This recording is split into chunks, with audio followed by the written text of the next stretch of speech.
Hello everyone, this is Kevin Liu, and in this week's video, I will walk you through calculating z-score, getting the variance and the standard error of the mean of the variable that you selected. And I'll be doing a one sample t-test using SPSS. So first, to get the z-score, we'll go to Analyze, Descriptive Statistics, and Descriptives. So you want to move the variable that you want to calculate z-score to the right box here. So for example, we want to calculate a z-score of variable number 1. And next year, you click this box, save standardized value as variables. So if you select it, when you run analysis, you will be creating a separate variable right here. And that will be the z-score of variable 1. And to get the variance and the standard error of the mean, you'll go to options and click this SE mean and variance. And the result table will be including these two statistics as well. Okay, continue and hit OK. Okay, here's the output table. So in this table, you can find the standard error of the mean, which is right here in this box, and the variance, which is right here. Okay. And when you look back to the data sheet, this column right here, ZVAR01, this is the z-score of the variable 01. So using this information, you should be able to answer question 1 of part 1, the z-score. Okay. And let's see, one simple t-test. So how to do it? To analyze, compare means, one simple t-test. Again, you want to select the variable you want to work with. So here, let's choose baby weight. Okay, and let me scroll down to get. Okay, so once you select a variable that you will want to conduct one simple t-test, you want to enter this test value. So the test value is the mean of the population.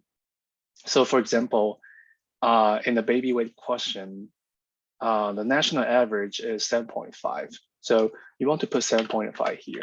So you can compare this variable to the mean and to determine whether there's a true differences between the two, between collected or sampled baby weight between the mean.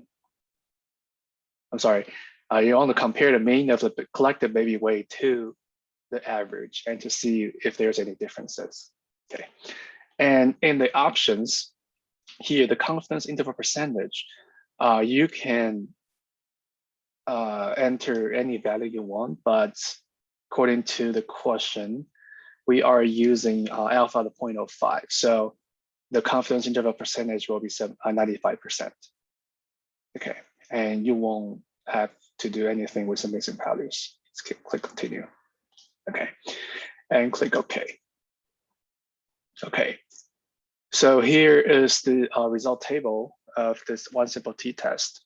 So there are a couple of things we want to look at. So first is the t-score value. This is the t-score value, and df degrees of freedom, and the significant test here tells you whether there's true difference. So the value is 0.895. It's less. It's way larger than 0.05. So we can say it's not significant. Okay, and this is the p-value you want to report. And here are some main differences. You can put it on the assignment. So how do we conclude this one simple t-test? Since the differences is not significant, so the collected baby weights are not different from the national average. Hence, we fail to reject the hypothesis, fail to reject the null hypothesis. Yeah.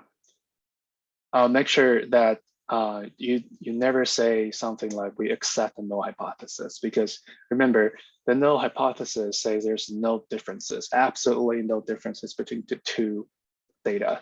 But in the real world or in the world of social science, that's never possible. So I prefer saying we failed to reject the null hypothesis. Maybe if we collect more data, I say if we add like 30 more babies, maybe you'll see a differences between the collected data and a national average. Okay, so this is how you conduct one simple t-test using SPSS. Okay, and feel free to email me if you have any questions regarding using SPSS. All right, thank you.